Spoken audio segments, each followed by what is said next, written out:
Bizkaia egiten. A8 autobidean Bilbon, Santanako tunela itziko da Montevideotik eta B 326 errepidetik Donosterako noranzkoan. Beraz, ezin izango da Altamirako tunela sartu eta ezinezkoa izango da A8ra sartzea Donosterako noranzkoan. Gaur gauean eta bihar asteazkenean. Eta asteazkenetik aurrela, uztailaren 8 arte, Santiagoko tunela moztuko da Kantabriako noranzkoan. Mosketa horiek gaueko 10:00-tik goizeko 6:00 arte izango dira. Hala ere, gogoratu informazio gehiago uneoro bizkaia.eus atarian. Bizkaia egiten. Euskal Herriko aktualitatea ikusteko eta jarraitzeko beste modu bat da Hamaika Telebista. Eguneroko gaiak alde batera utzi gabe, itzalean direnei arreta eskainiz eta tartea emanez. Errealitatearen 11 alde ikuspuntu guztiak kontuan hartuta.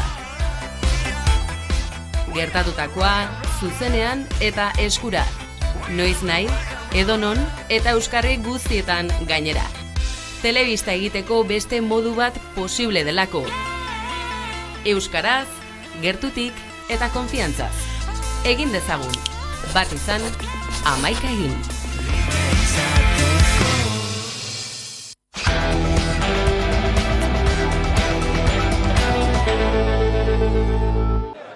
Mercedeseko zuzendaritzak soldata igoera eskaini die langilei, baina ez du igandeko gaueko txanda baztertu.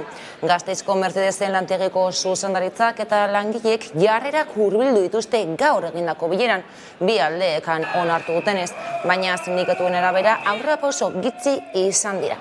Zuzendaritzak zenbait proposamen egin dizkie langilei, baina eskaintzan ez du igandeko gaueko txanda baztertu, eta hori marra gorria da sindikatuentzat.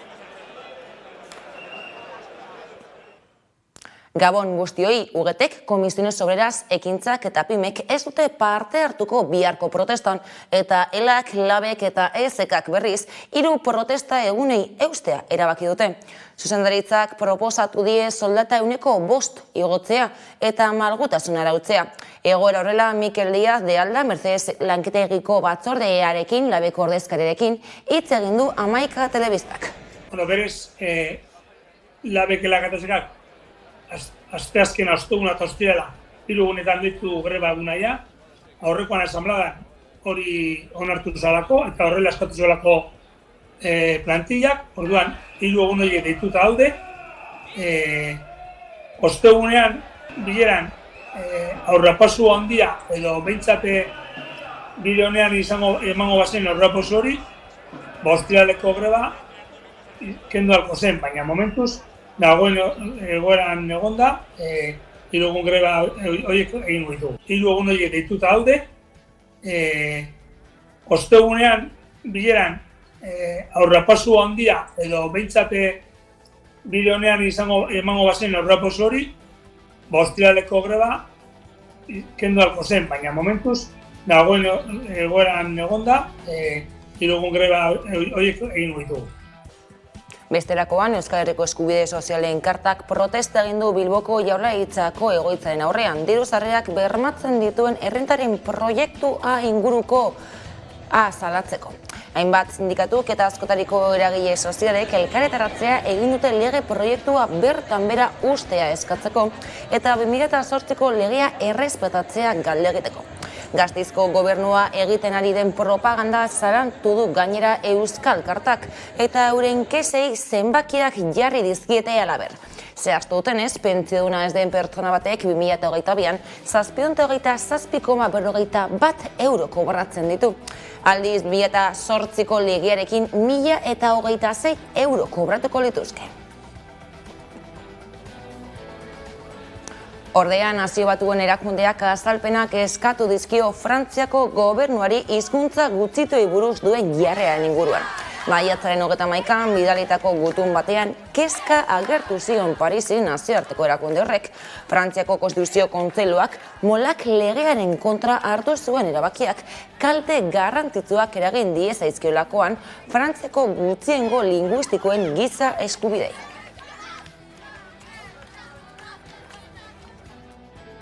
Euskaraz erantzuniko berebatako azterketak zuzentzen ari dira Baionan. Zuzenketa zentroa antolatu dute Baionako Arteen hirian, Euskal Hirigune Elkargoaren babesarekin. Adierazi dutenez, sinetziak dira ekintzak ondorioak izango dituela. Donibane Garaziko zuzenketa zentroan protesta egin dute sare publikoko eta pribatuko irakasleek zehaskari babesa erakusteko. Gure ikasleek ala ere euskaraz egin dute azterketa hori, kasik denak desobintzan sartuz, eta zilegitasuna emateko ekintza hori. Barakigu gure aldarrekapena legala dela, arautegietan sartzen da, legeak, dekretuak, zirkularrak baimentzen dute akademiari azterketak euskaraz egin araztea. Arazoa dugu akademiak ez duela nahi. Barne araudiengatik ez dute gure aurren eskubidea utzi nahi gauzatzen. Beraz, hori horretarazteko egingarri dela, legez ere egingarri dela, eta zilegi dira. Publiko eta pribatuko erakasleak dira, gai desberdinetakoak, zuzentzaileak badirela, zuzentzaile euskaldunak, beraz kopia horiek zuzenduak izaten aldirela arazori gabe. Guk ez dugu fitxik ikusten, pentsatzen dut kopia horiek joanak direla, ez direla hemen, goizean iritsi gira, gure kopiak ukan ditugu eta zuzentzen ari gira. Frantziak Bilbon eta Iruinean dituen kontsulatzeetan sartu dira hainbat irakasle gaur goizean, Frantziako estatuak baitutako azterketa itzul ditzaten eskatzeko. Izan ere, basoa euskaraz egin duten ikaslei hizkuntza eskubideak urratu dizkiela salatu du EUN mugimenduak eta azaldu du euskaraz erantzundako azterketak baituta eta euskaratik kanpora eraman dituela Frantziako estatuak.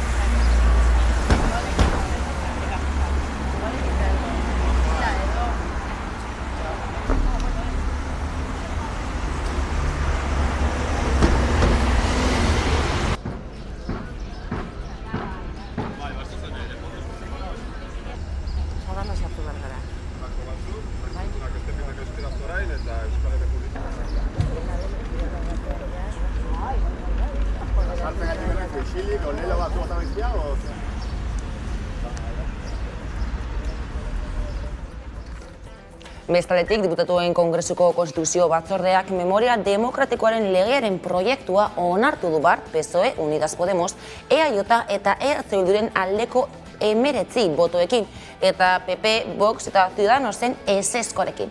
Ezkerra Republikanak abstentzioaren alde egin du azkenean. EH Bilduren arabera akordioarekin errekonozimendurako bide berriak irekitzea, konponketan aurrera egitea eta legearen hutsune batzuk zuzentzea lortu du koalizioak. Bel Posu eta diputatuaren hitzetan euren zuzenketek testua hobetu dute, baina haren onesperarekin ez dute amaituko biktima guztien egiaren, justiziaren eta erreparazioaren aldeko borroka. Ponemos en valor las enmiendas transaccionadas por nuestro grupo con los grupos que conforman el Gobierno. Pensamos que suponen avances en la búsqueda y concreción de la verdad, además de abrir nuevos cauces de reconocimiento y reparación. Hoy votaremos a favor del dictamen, volviendo a recordar que con la aprobación de esta ley no finaliza la lucha por la verdad, la justicia y la reparación para todas las víctimas. Energiari lotuta berriz DNR enpresak 210 etxe hornitzeko adina elektrizitate sortuko du. 2014an sortu zenetik ezarri dituen 17 zentral fotovoltaikoei beste 4 gehituko dizkie udan enpresak. ENER da herritar enpresa bat, energia elektrikoa, energia berriztagarriak bultzatuko dituena ipar Euskal Herrian eta energia ekoizpenak sortuz.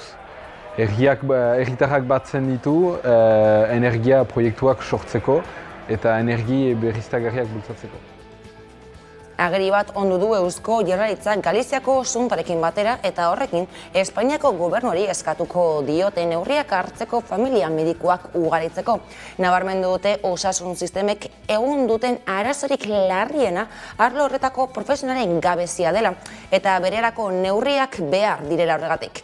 Bi administrazioetako ordezkariek bihar eramango dute agiri hori autonomia erkidegoetako ordezkariek osasun ministerioko buruekin egingo duten bilerara. Eta osasuna Eusko Jaurlaritzak familia zaintzaileak laguntzeko bi zerbitzu aurkeztu ditu. Zaintel eta etxean zaindu. Helburua da bai zaintzaileen, bai mendekotasunen bat dutenei bizi kalitatea hobetzea. Beatriz Artolazabal Jaurlaritzako gizarte politiketako sailburua.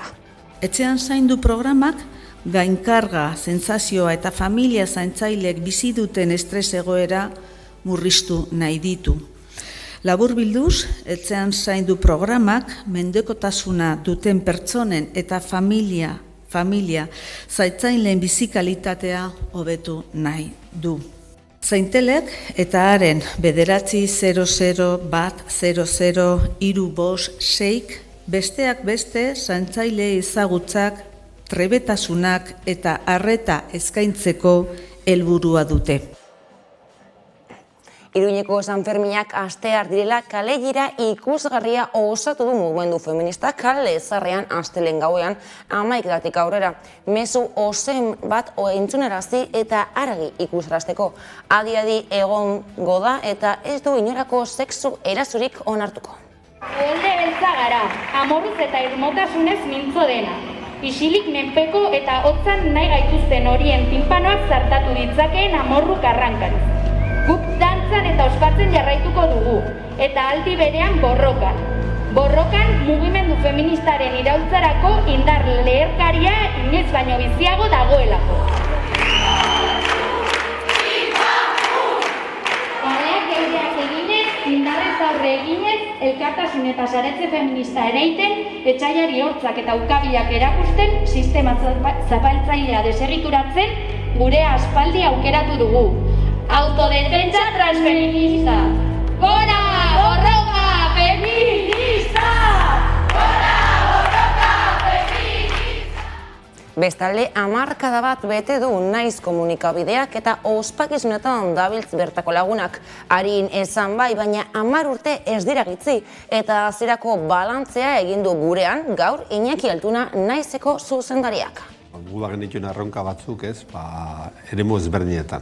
Azken batean, transizio batean behar genuen, gu bagatoz tradizio batetik, paperatik eta erredakzio molde batetik, eta egin behar genuen transizio bat, transizio digitala deritzaion hori.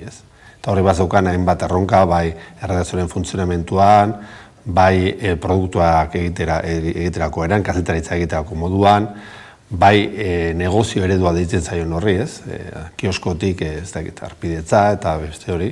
Eta, marka bera, marka berri bat atatzen merkatuan. Orduan, guzti hori, transizio hori, 10 urte hauetan esan ditzeke, transizio horren parte bat behintzat, erabat optimistak izango, baina parte bat behintzat egin dugula eta norabide bat hartu dugula. Bukatu da COVID-19ak eragindako 2 urteko etenaldia, bueltan dira Iruñeko Sanferminak. Aurten bi ardatz izango ditu 11aren Sanfermietako eskaintzak. Batetik, Zupinazoaren zuneko emanaldia eskainiko dugu bihar eta bestetik Zapi Gorria. Tarte berezi bat telebistaren zuzeneko saioetan Sanferminen berri emateko.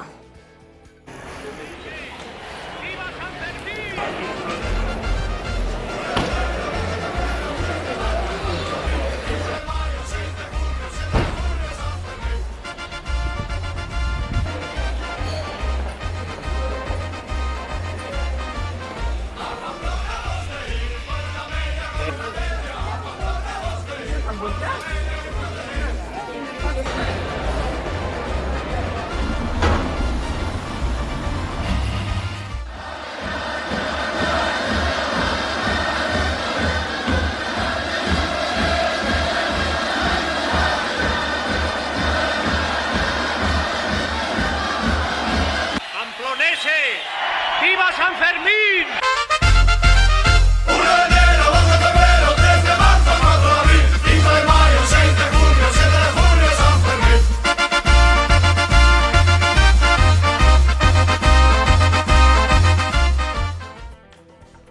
Gogoratu, bihar goizeko 11:00 aurrera San Ferminen saio berezia ikusgai izango duzuela hemen, Hamaika telebistan.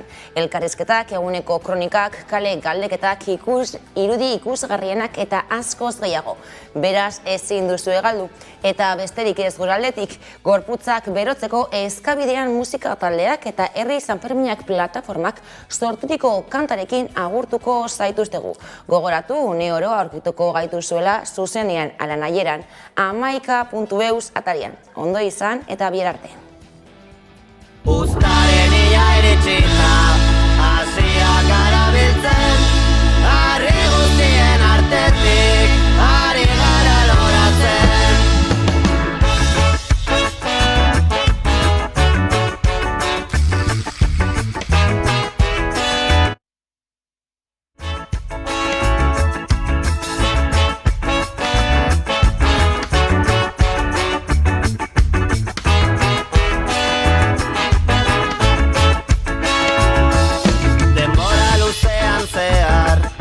Eta gogo maltzurrez, baten batek aztarazi nahi izan zuen.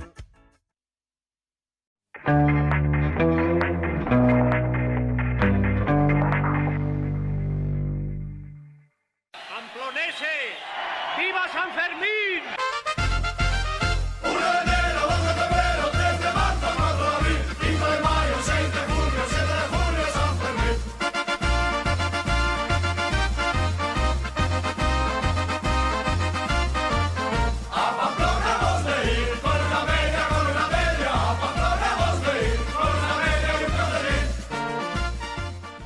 Egunero legez, eguneko elkarrizketari atea irekiko diogu, eta horretarako gaurkoan gurekin dakagu Iñaki Altuna, naizeko zuzendaria da bera, eguerdion eta ongi etorri Hamaika telebistara. Naize 10 urte, bete ditu aurten, 10 bat, azkar esaten da ez, zenolako balantzea egiten duzue? Izgutxitan, ez? Gu bagen dituen erronka batzuk, ez? Eremu ezberdinetan.